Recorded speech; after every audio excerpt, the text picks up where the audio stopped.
All right, guys, welcome back to part two of this next series of episodes with Jim Muller. It's good to have him back on again, and hope you guys enjoyed the last one.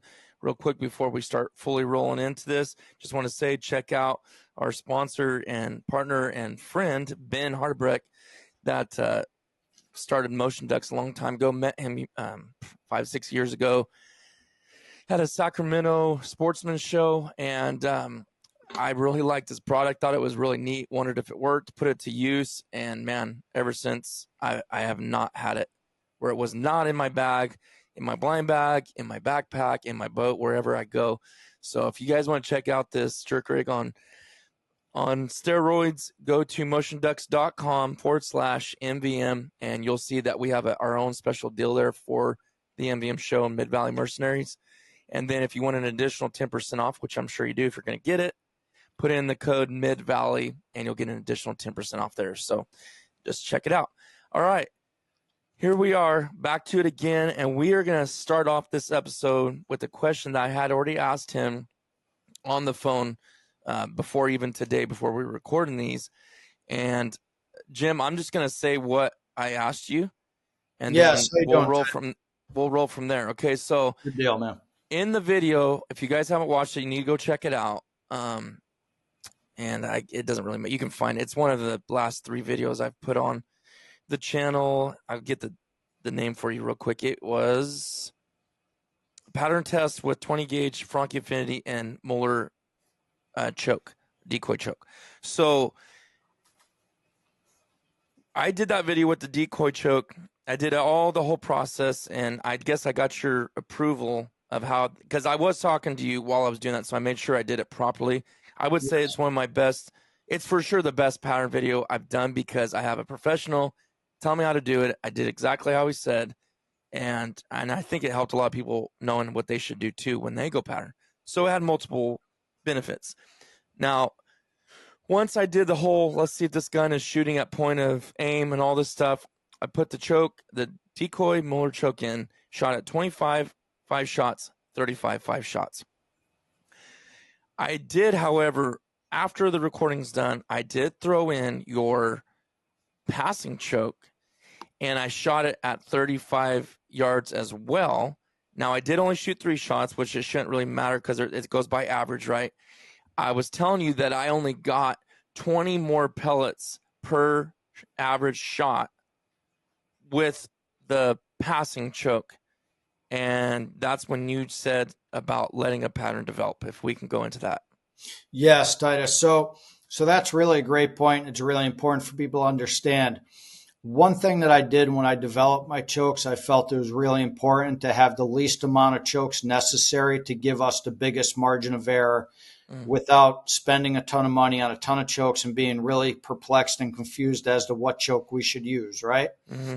Being a hunter and being a competitor. So that's what I achieved with all of my chokes. And what I mean by that is I overlapped the patterns. And this means this goes into the whole distribution and what we just said about it materializing, right? Or fully developing. Okay. Mm-hmm. So what I realized back in 93 when I took the chokes out of all the different guns and I shot threads at paper at, let's say, 30 yards just to see what would happen, because that's sort of a good happy medium distance. Right. It's out there enough to see some things happen, but it's not too far. And also it's not too close, right? Right. So I shot, like I showed you, 5 rounds on paper, aiming at the same point of impact at 30 yards. With no choke in the gun at all, through 22 guns, 13 barrel bore diameters. And what I found was that they were all significantly different, right? Mm-hmm. So that led me into the whole thing, well, a choke's not a choke's not a choke, because you cannot have a gun that patterns a 30-inch circle and a gun that covers a 6-foot sheet of paper and put the same 10 thousandths choke in both and say, oh, it's improved cylinder. No, not real. Not happening, right? But up until Muller chokes, that's what everybody has always done, right? Mm-hmm. So what I realized was, okay, most choke companies out there have 15 constrictions. And that doesn't even delve into all the turkey choke constrictions or all the other constrictions. Some choke companies have 25 constrictions. Okay. And then you throw into that mix, well, these are target chokes. These are hunting chokes. These are this choke. This is buckshot choke. This is a slug choke. This is a home defense choke. So it's never ending, right? Mm-hmm. And that was something that I could not take. So when I started doing all my pattern testing and getting into pattern efficiency, meaning lowest shot-to-shot deviation for every single gun based on what geometry every single gun liked independently, I also learned that patterns develop at different distances. And of course, this can be a pretty vast thing because you've got different materials of pellets, you've got different shot sizes, different payloads, different velocities, different shot shell components, which affect all of those things.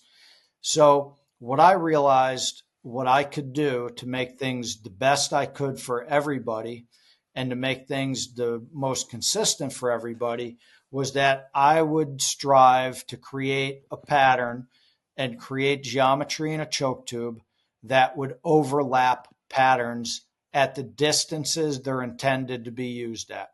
Okay. Mm-hmm. So what I mean by that is, so if you take any shotgun in the world, whether it be a 410 or a 10 gauge, whether it be a full choke in the barrel or no choke at all in the barrel, and you shoot a piece of paper or a target or a door or anything at 5 feet, I don't think you're going to see much of a difference, right? Mm-hmm. Mm-hmm. And the reason for that is because nothing has happened to the shot column yet. It hasn't really started to open a lot. It started to move about 18, 20 inches out of the barrel, but move meaning like fractions of an inch. And then when the shot column was a couple feet out of the barrel, it may have moved another couple inches outward. Okay. Mm-hmm. But at 10 feet, it hasn't really moved much of anything to see a significant difference between no choke or full choke. Right. Mm-hmm. So like when people ask me, hey, I have a rabbit target that's literally 10 feet in front of me. What choke should I use? And I tell them it doesn't matter because regardless of what choke you have in the gun, you're either going to hit it or you're going to miss it because nothing has had time to do anything. Certainly not consistent, right? So because physics have not acted upon it yet. Okay. So when I developed the chokes, I wanted to have the most ultimate lowest shot deviation pattern, but I also wanted to offer everybody the largest margin of error at every distance possible with the least amount of chokes possible to do so. Okay. I know that hunters don't want to change chokes while they're hunting. Oh, gee, the ducks are flying a little close. Let me take this choke and change this. Oh, shoot, the wind just changed. Now they're flying farther. Let me change my choke again. As we have snow and ice or sand blowing on us and we're stuck in the mud. I mean, no, we don't want to be doing that, right? Right. So we want a choke that's efficient based on the distance we intend to use it at. So that's why my clay target chokes only have 5 constrictions because they cover every sport there is at every distance imaginable.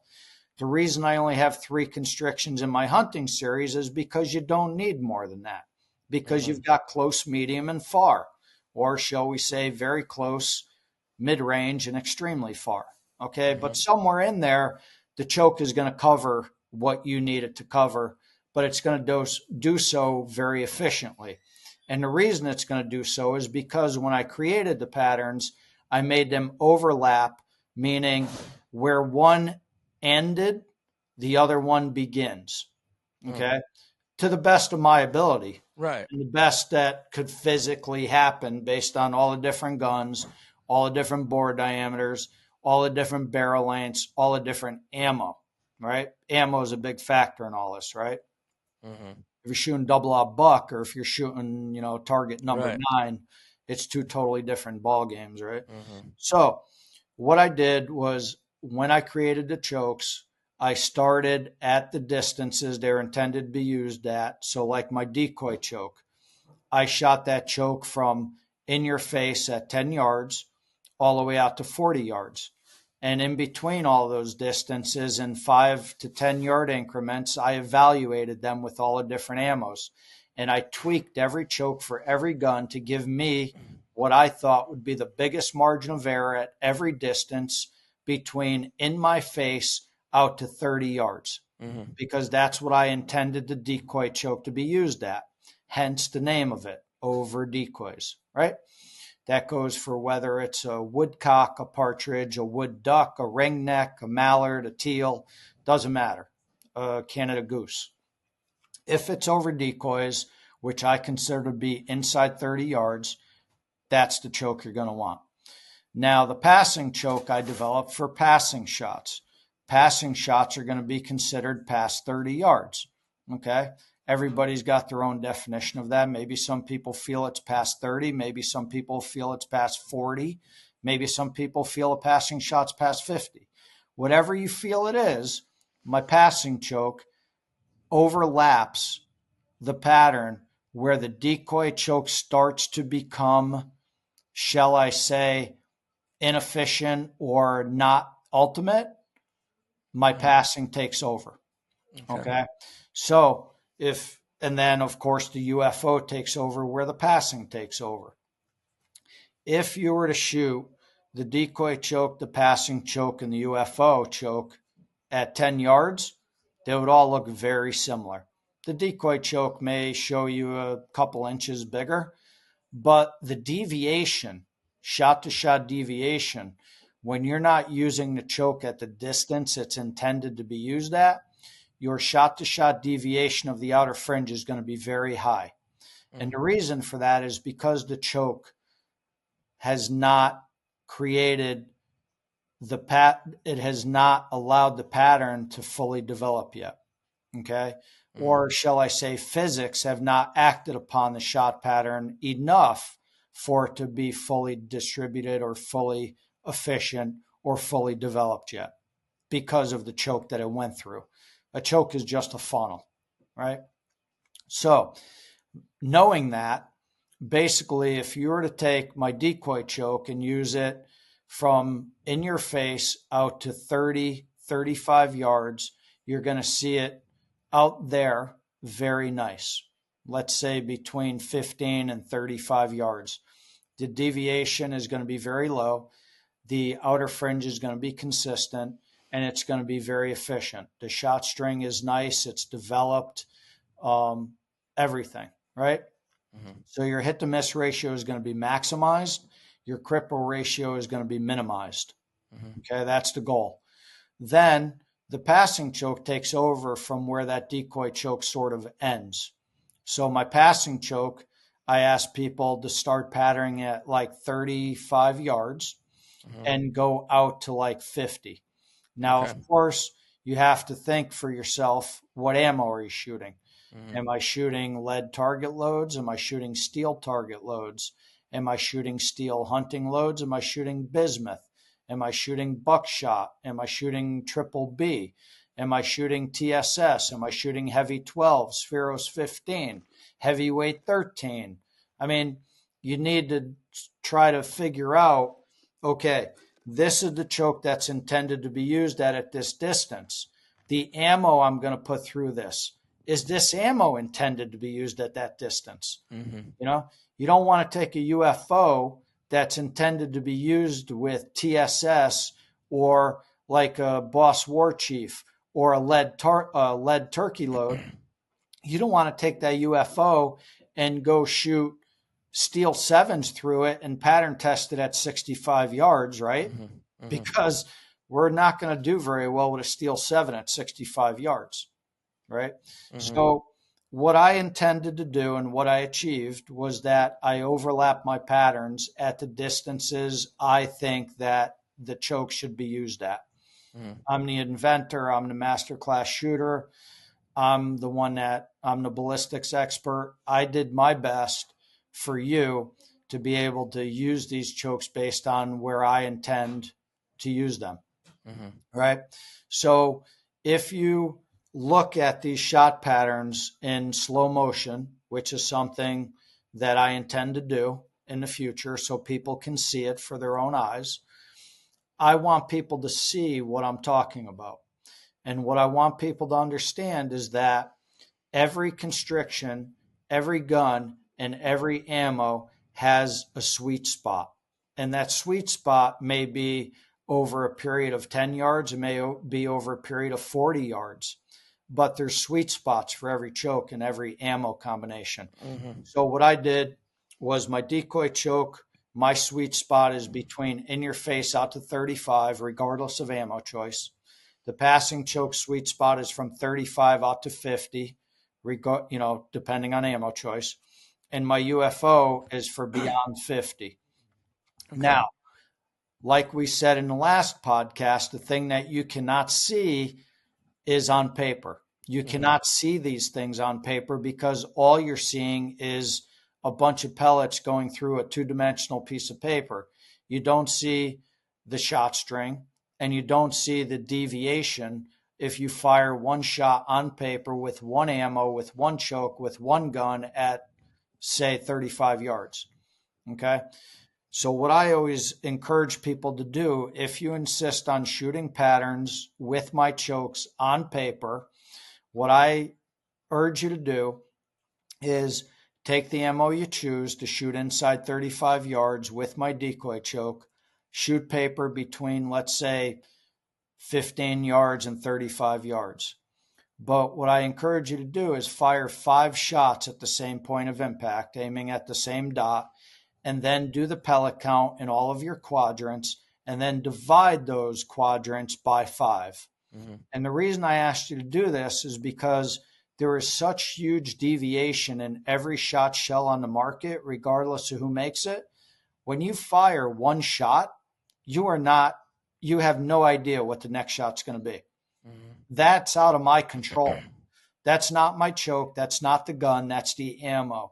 That's the pellet material, the pellet roundness, the pellet size, the pellet density variation, the powder in the shell, the primer, the detonation, the hull, the crimp depth, the taper at the end of the crimp, the thickness of the hull material.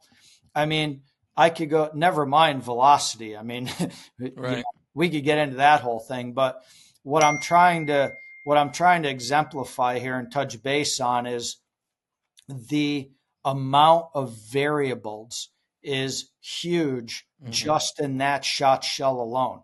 I mean, give you an example. We talk about how velocity is very detrimental or very beneficial to a shot shell, right? When I used to pattern Remington nitro loads, which are like one of the best known loads on the market, okay, target loads, I was getting deviation with 2 different chronographs that were very expensive. I was getting deviation of 125 feet per second. Mm-hmm. That's huge. Yeah. I mean, when you look at some of the European shells like B&P, for example, Game Bore, there's another one that comes to mind. I'm trying to remember, Bornegi, or excuse me if I pronounced that wrong, but people I know will know. They vary like 3 to 5 feet per second. I don't know how they do it. I don't know how they do it, but it's been proven that those shells only vary like less than 10 feet per second. Every shell, every time. It's incredible. It's physically almost impossible in my opinion, but they do it. So when you talk about 10 feet per second or less versus 125 feet per second, that's huge difference, right? Percentage wise. But these are the things that we're dealing with ammunition. Never mind if you take a bunch of different ammos and you cut them open and you start to look at pellets, you roll them in a dish, you measure them, you do hardness testing on them with a crush tool. I mean, all these different things, you're going to see wildly different variations across the board. Right? Even if you look at every shell in a box of 25 from one company, just look at the crimp. You're going to see that the crimps vary a lot. Okay. That crimp depth and that crimp variation is going to have a difference in velocity, in back pressure, and in pattern. So those are things that I cannot obviously change.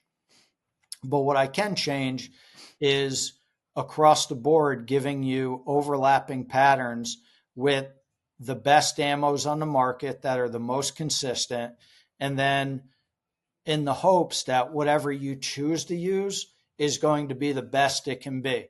You know, I've had companies ask me, well, hey, if your choke's pattern's so good, what if I used the crappiest ammo in the market? Is it going to pattern amazingly well? Well, my answer to that is no. If you take the crappiest patterning ammo on the market and you put it through my choke, it's still going to pattern crappy, but it's going to pattern the best it can. Yeah. That's my answer. If you take the best premium patterning ammo on the market and you put it through my choke, especially at distance, it's going to outshine anything else there is. And that is going to translate to your higher hit to miss ratio and your lower cripple ratio, you know? Yeah. And this is what I've done. So to go back to your question about, you know, why was the passing choke at 35 yards only a few pellets more than the decoy choke? That's the reason.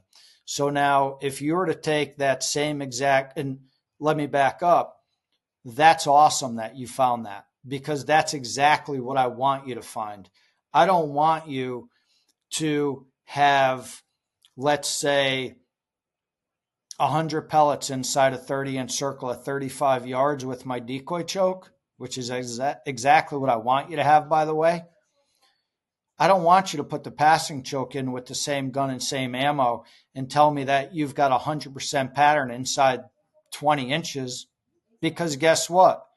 The difference between my decoy choke of giving you an efficient 34-inch pattern at 35 yards and then for you to go to my passing choke and see a 20-inch efficient pattern at 35 yards, that's not what I want. I've given you a disservice if that's what you're finding, because now you have a huge gap in efficiency at 35 yards.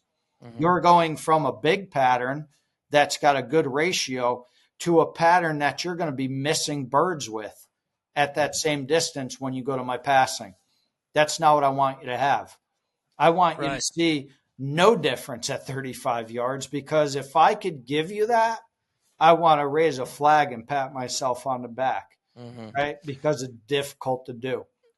So you're saying at 45 yards, that choke probably still looks the same as it did at 35. So at 45 yards, your passing is going to start to shine where the decoy choke is going to start to fall apart. Can I still kill a duck with my decoy choke at 45 yards with the right ammo? Heck yeah, I can. But my passing choke is supposed to do it better. Okay. But guess what? At 50 yards, at 60 yards, my passing choke is going to clearly outshine that decoy choke. Okay. Now, Jim, I know this is probably a geometry question, but is it all you changed in that is the internal circumference? Like, did you make it smaller to do that? Like, how is that holding that longer? That's all it can be is possible, right? No. No. So this is what I learned back in 93 when I created what's called GSPG. I call it gun specific patterning geometry. That's my own thing. I invented that.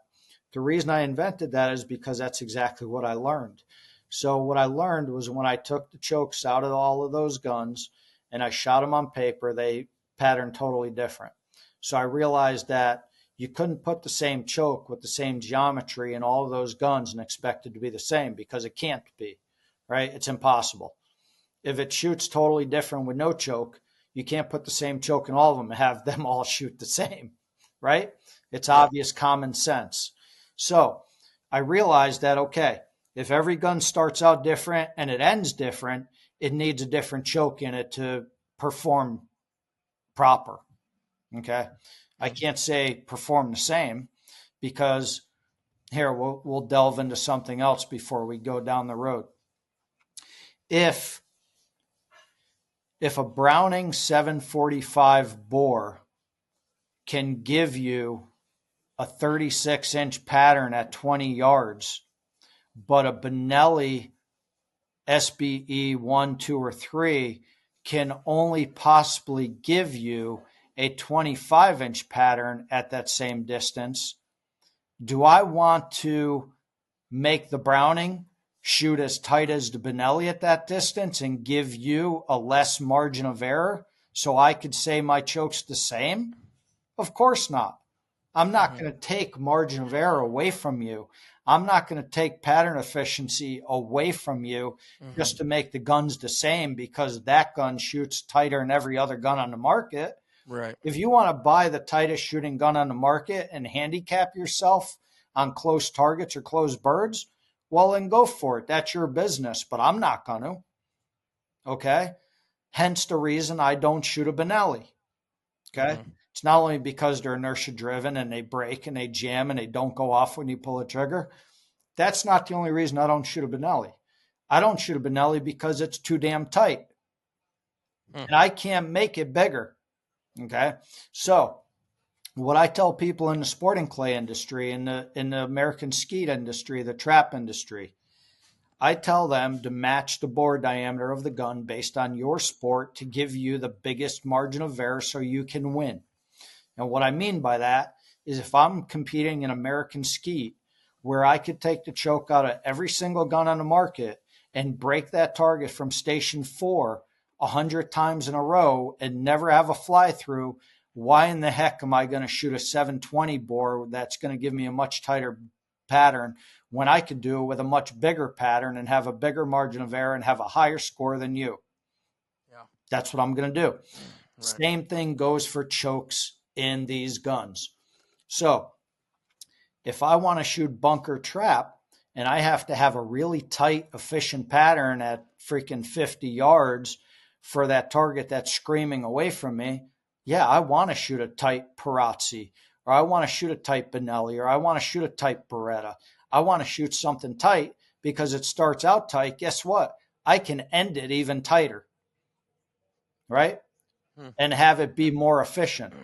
If I have to choke down a Mossberg 835 or 935 Ultimag that starts with a 777 bore, and I've got to choke that thing down to 680 to get it to pattern tight at that far distance, guess how much damaged pellets you're going to have and how much inefficiency you're going to have on that outer fringe when it gets to that 60-yard target.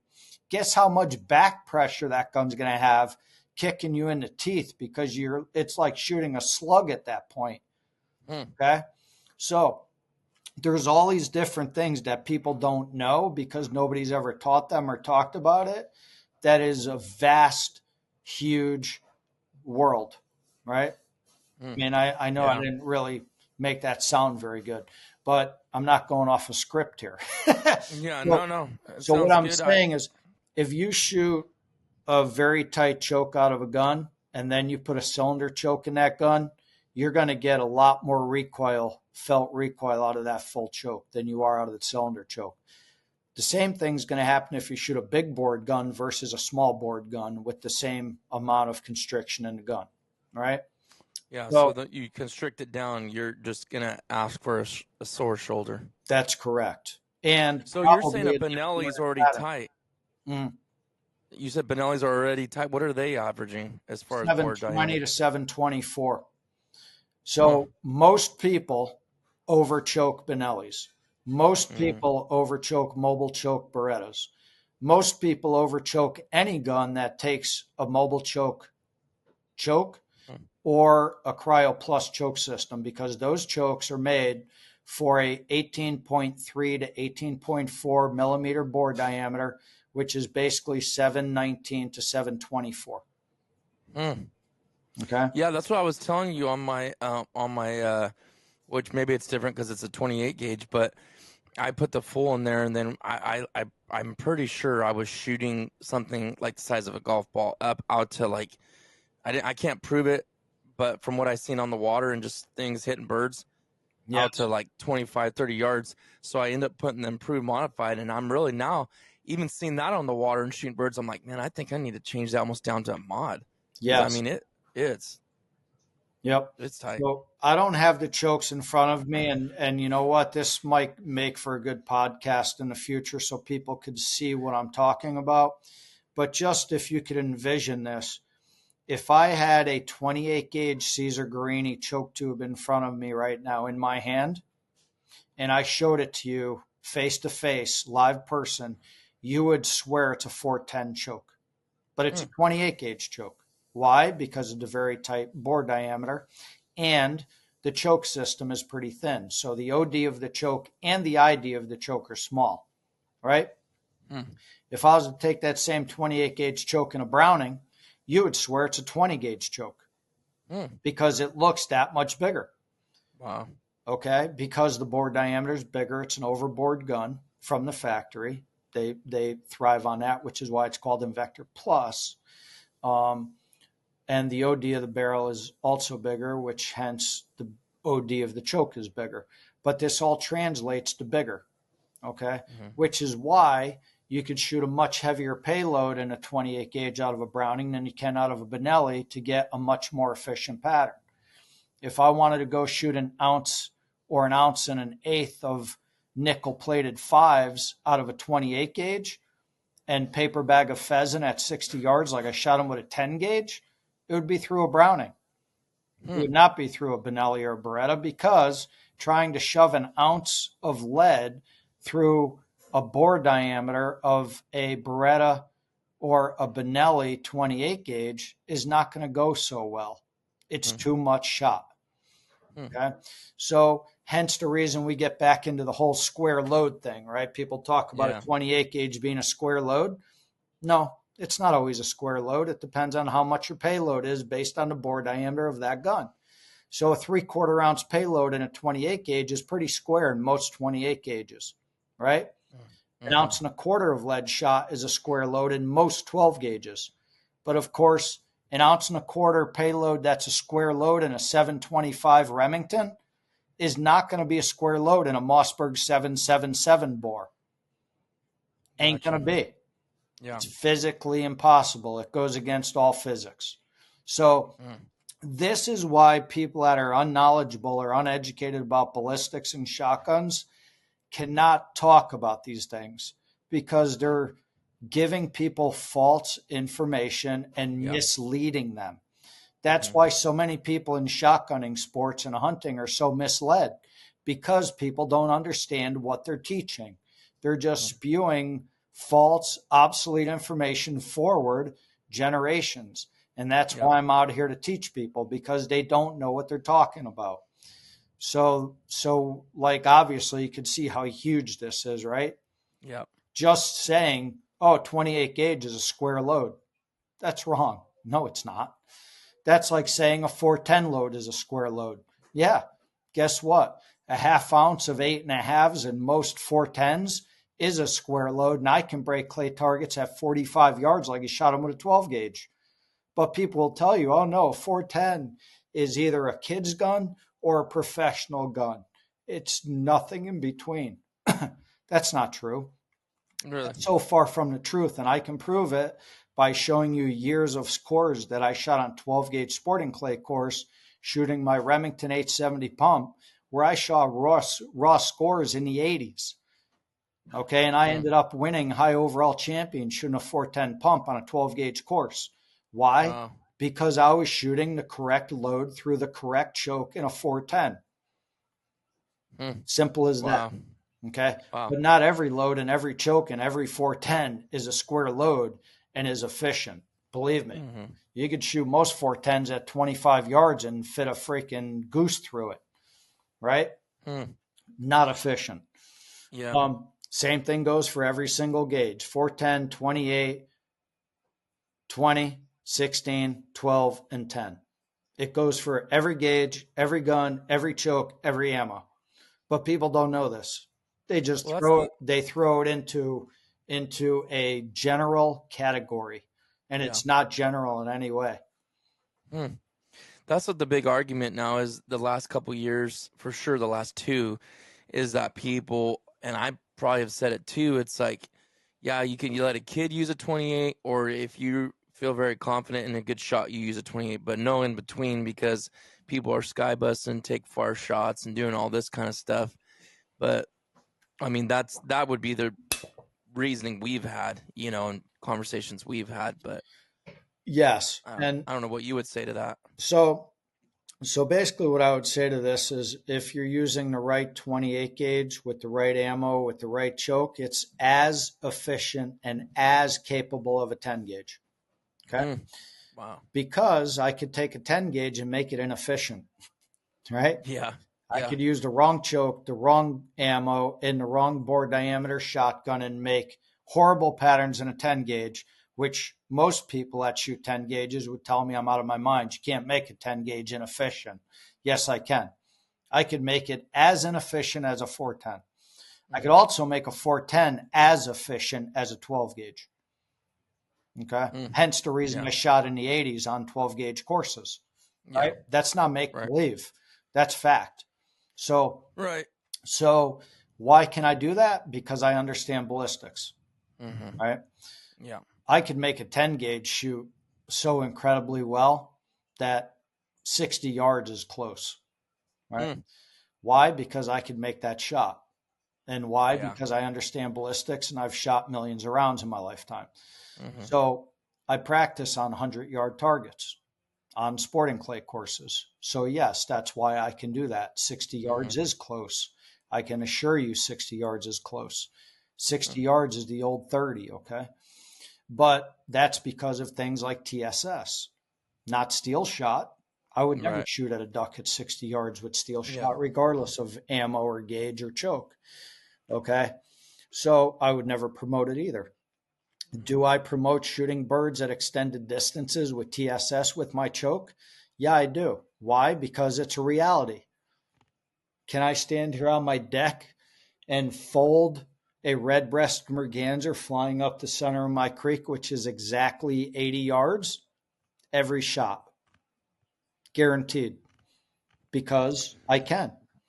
What are you leading a bird like that? We've probably had this conversation before, like 80 yards like that scenario. How far are you leading that thing? So the only three things that equate to lead or forward allowance is speed of target, distance of target, and velocity of projectile. Velocity of projectile in shotgun terms, because we're shooting individual pellets that are very lightweight in reality compared to a single projectile, the single pellets are going to slow down very quickly, right? Unlike a single projectile, right? Or a single pellet is going to slow down faster than a big, heavy projectile, correct? So when we get out to 80 yards, velocity means nothing. So whatever the velocity started out as means nothing at 80 yards. The only thing that matters at 80 yards when it comes to velocity is how heavy in grams per cubic centimeter each individual pellet is, because that is what is going to retain the velocity at that distance. So if I'm shooting steel shot at 80 yards that started out at 1,700 feet per second, and I'm shooting the same size pellet in TSS that is 18 grams per cubic centimeter that started out at 1,160 feet per second, the TSS pellet's going to be traveling a lot faster at 80 yards than that steel that started out 1,700. That translates to different lead, right? Or different forward allowance. So getting back to your question, if I'm shooting my TSS number 7s that started out at 1,200 feet per second, and I'm using my passing choke because I don't even need my UFO at 80 yards with that load, believe it or not, I'm going to lead an average red-breasted merganser on a calm day flying along about 20 feet. With steel shot, that same lead would probably have to be 30 or 40 feet. Okay. Wow. If I was to shoot at something that far with steel. So basically 20 feet of lead with the TSS on that target is going to put the pattern pretty much right on that bird. With steel shot, I would need at least 10 more feet of lead to connect on that bird. Hmm. If Wow. if the steel shot had enough retained energy and pattern efficiency to actually kill that bird at that Right. distance, which it does not. But Yeah. I'm just using it as an apples to apples comparison. Yes. Yes. Yeah. Okay. So yes, TSS number 7, never mind number 6 or bigger. TSS number 7 at 1,200 feet per second in my passing choke, ounce and 5/8 of payload at 80 yards.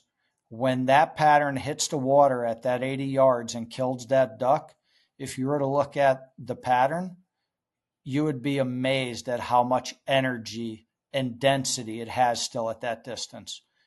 You can clearly see that it can go another 10 or 20 yards without Wow. problem at all and still kill a bird.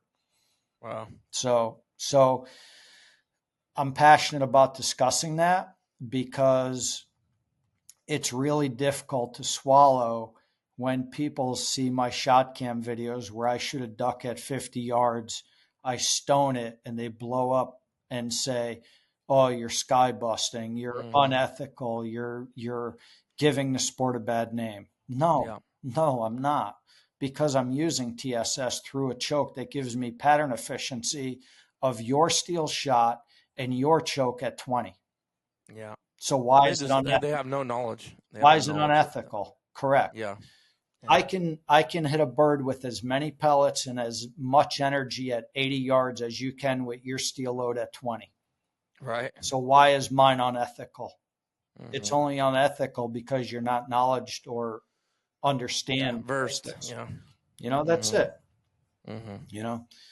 So it's important that we realize that our sport is growing and our sport is becoming more advanced, technologically advanced in some aspects, morally advanced in some aspects, and the capability is more advanced than it's ever been because of TSS and because of things like, heavyweight shot or even bismuth, bismuth is never going to be as good as lead. Well, I shouldn't say that. That's not true. Certain bismuth is as good or better than some lead loads. Okay, I've proven that. Brandon Serecki at Boss has proven that. And I'm sure other people in the industry have proven that. But for the most part, steel will never be as good as bismuth or lead. Lead will never be as good as TSS. Nothing, I don't think, will ever be as good as TSS, unless, of course, you could afford to shoot gold or platinum. Okay, which I don't really, unless you live in Dubai, I don't think that you're going to do that. All right. Yeah.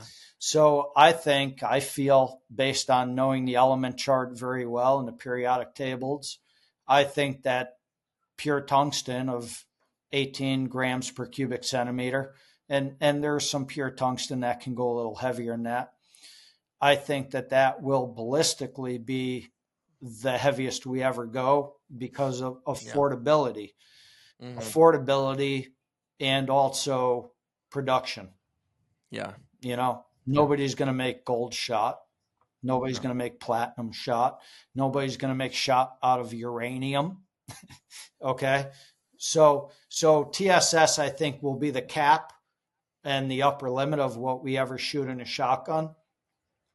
And with TSS, with the proper choke, it is capable out to 100 yards all day long.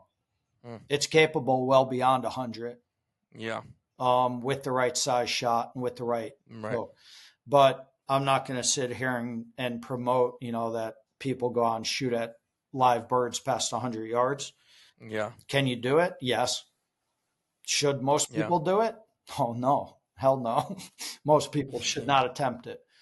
No, right. So, well, I hate to kind of end this, but I definitely got a bunch of stuff I got to do. And I know you're a busy guy too. So thank you once again, for sharing your knowledge with us. And I, as always, enjoy every single second of it. Thanks. And I know we'll be coming on some more. I'm getting ready to get some more time and more shots through the choke.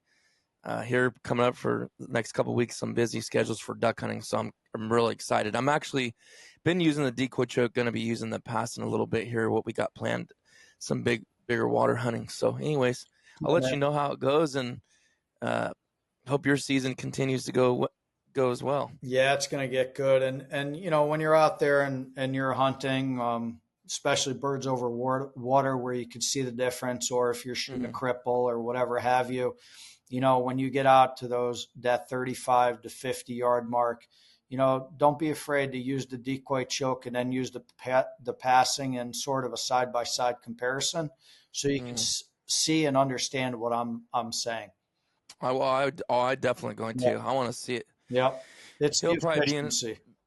It'll be in our hunt video, I guarantee, because I definitely want to test that out and see that. It's a good time to do it, good place to do it while you're out there. Good, man. And then in a future podcast, maybe we could touch more base on the differences between the passing and UFO with the different shot types and ammos, because that's something that people need to really understand, because I have a lot of people buying the UFO because, as you said, they want the tightest choke, but they don't.